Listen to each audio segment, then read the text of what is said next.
Nama saya Fitria Novitasari 6054. Di sini saya akan menjelaskan mengenai pengertian evaluasi, di mana evaluasi dapat diartikan sebagai suatu proses penggambaran, pemerolehan, dan penyediaan informasi sebagai alternatif untuk keputusan.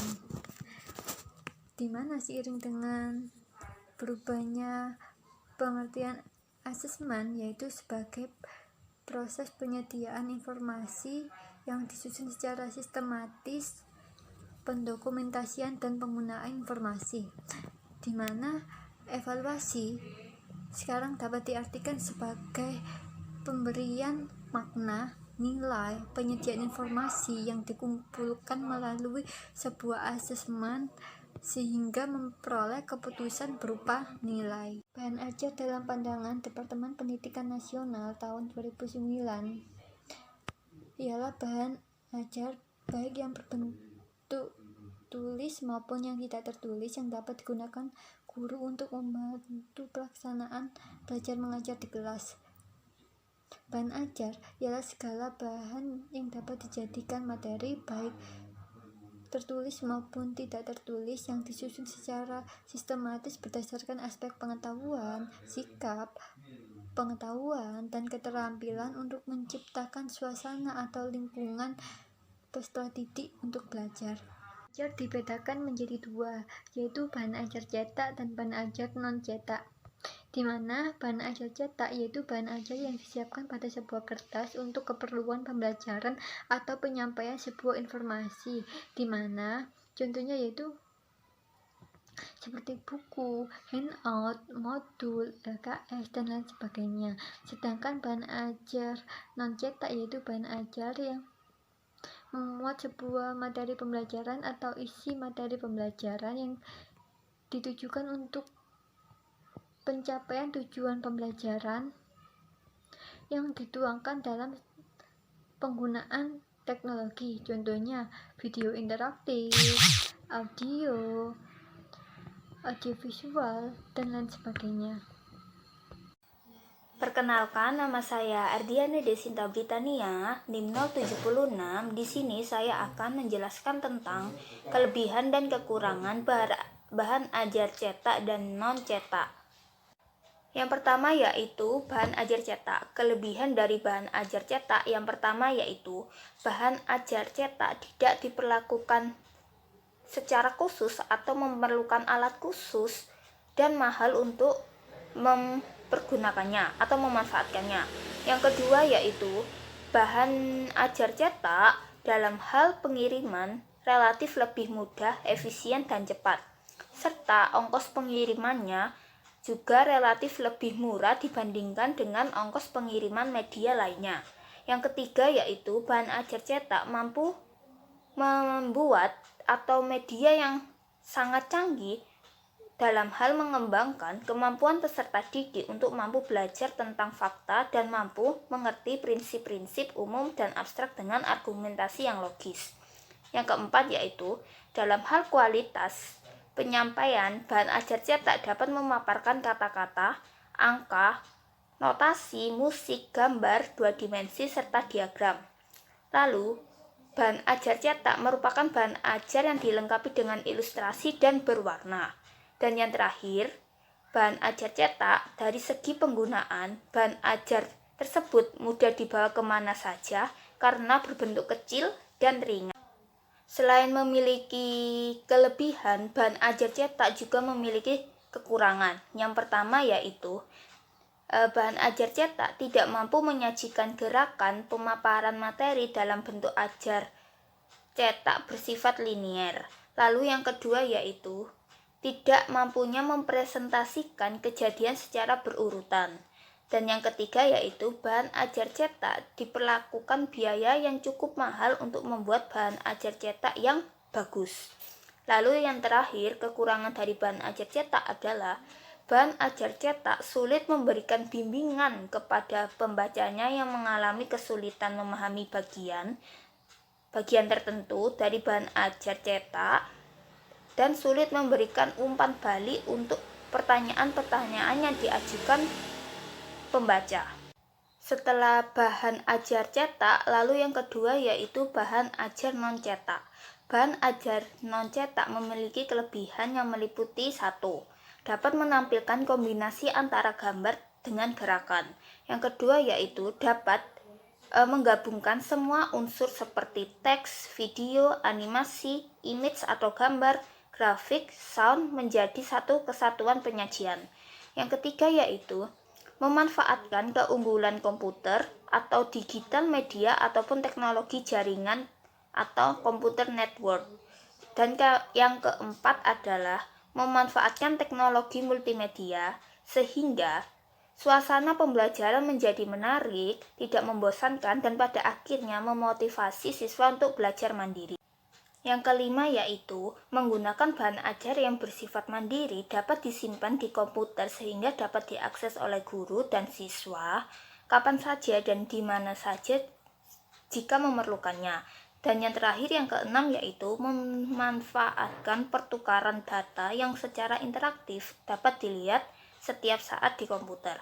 Selain memiliki kelebihan, bahan ajar non-cetak juga memiliki kekurangan, yaitu kekurangannya meliputi 1. Membutuhkan alat yang lengkap untuk menggunakannya.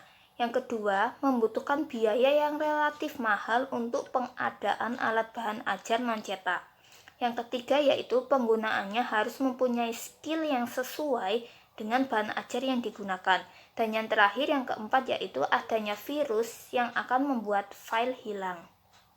Assalamualaikum warahmatullahi wabarakatuh. Perkenalkan, nama saya Novia Fitri Handayani, NIM 063, pemateri ketiga dari kelompok 9 bahan ajar.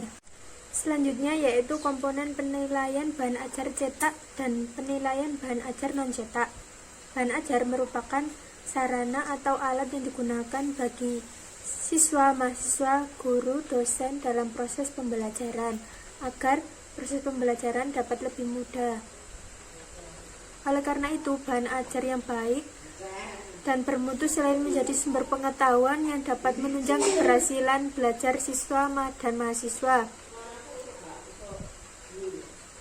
Oleh karena itu, dalam melaksanakan penilaian bahan ajar, ada beberapa aspek yang sangat penting untuk dinilai adalah 1. Materi atau isi, B.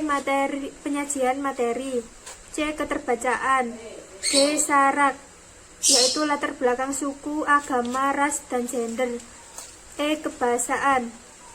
Yang pertama adalah materi atau isi. Materi pelajaran merupakan bahan pembelajaran yang disajikan di dalam buku pelajaran dengan sub-aspek. 1. Kesesuaian materi dengan silabus yang dikembangkan. 2. Seleksi organisasi materi sesuai dengan pemahaman pembelajar. B. Penyajian materi. Aspek penyajian ini dapat dijabarkan menjadi sub-aspek. 1. Tujuan atau indikator penyajian pembelajaran dinyatakan secara jelas. 2. Penyajian bahan ajar secara terintegrasi dan sesuai dengan karakteristik pembelajar.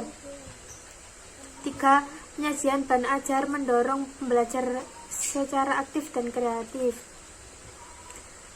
C. Yaitu keterbacaan yang berkaitan dengan tingkat kemudahan bahasa, kosakata, kalimat, paragraf, dan wacana bagi kelompok atau tingkatan siswa. 1. Kata, memuat kosakata konkret, memuat kosakata yang mudah dihafalkan, sering digunakan, dan dekat dengan pengetahuan dan lingkungan pembelajar. 2. Kalimat, memuat kalimat sederhana, deklaratif, aktif lebih banyak, kalimat afirmatif. 3. Paragraf, memuat paragraf deduktif lebih banyak, memuat paragraf yang terstruktur dengan baik, kohesif lebih banyak, memuat paragraf yang menunjukkan hubungan makna lebih banyak, memuat paragraf yang saling berhubungan dengan baik. Teks wacana yang memuat wacana deskripsi, mengandung wacana berbentuk prosedur, terstruktur dengan baik, wacana yang berkaitan dengan kebutuhan pembelajar. D. Syarat atau latar belakang suku, agama, ras, dan gender, yang berisi teks atau wacana dan gambar ilustrasi yang tidak mengarah kepada agama, tidak mengarah kepada latar belakang, strata sosial, atau gender. Selanjutnya, kebahasaan adalah sarana penyampaian dan penyajian bahan yang menjadi ukuran kualitas bahan ajar, yang berisi teks menggunakan tata bahasa yang tepat, instruksi jelas dan mudah dipahami, menggunakan struktur yang tepat. Latihan dikembangkan menggunakan tata bahasa yang baik dan benar. G. Penilaian bahan ajar non-cetak yang dapat dilakukan dengan dua aspek, yaitu aspek naskah dan aspek produk. Naskah merupakan rancangan yang digunakan untuk dapat memproduksi sebuah program. Naskah dengan kata lain adalah rencana produksi. Melalui kegiatan produksi, naskah akan diwujudkan menjadi sebuah program bahan ajar non-cetak. Selain itu, naskah juga berisi deskripsi informasi detail tentang isi dan susunan materi yang akan dikomunikasikan kepada audiens. Kualitas sebuah naskah sangat menentukan hasil akhir dari bahan ajar non-cetak. Secara umum, naskah bahan ajar non-cetak yang baik memiliki kriteria sebagai berikut. 1. Mengemukakan standar kompetensi dan kompetensi dasar yang dapat dicapai oleh target. 2. Mengkomunikasikan materi pembelajaran secara akurat. 3. Menjelaskan materi pembelajaran secara sistematik. 4. Mendeskripsikan dengan jelas unsur narasi dan visual. 5. Menjelaskan bahan rujukan yang digunakan sebagai dasar untuk menyampaikan materi perkuliahan pada siswa.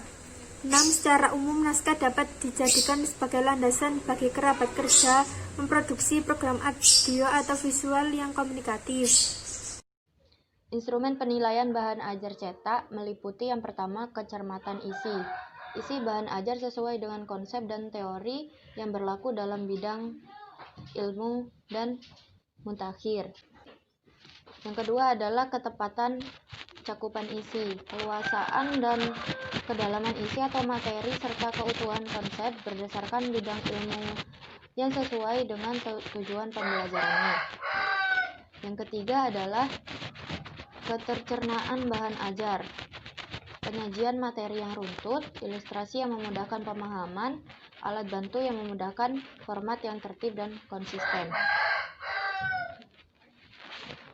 Yang keempat adalah penggunaan bahasa. Di sini mencakup yang pertama, pemilihan ragam bahasa, penggunaan kalimat efektif, dan penyusunan paragraf.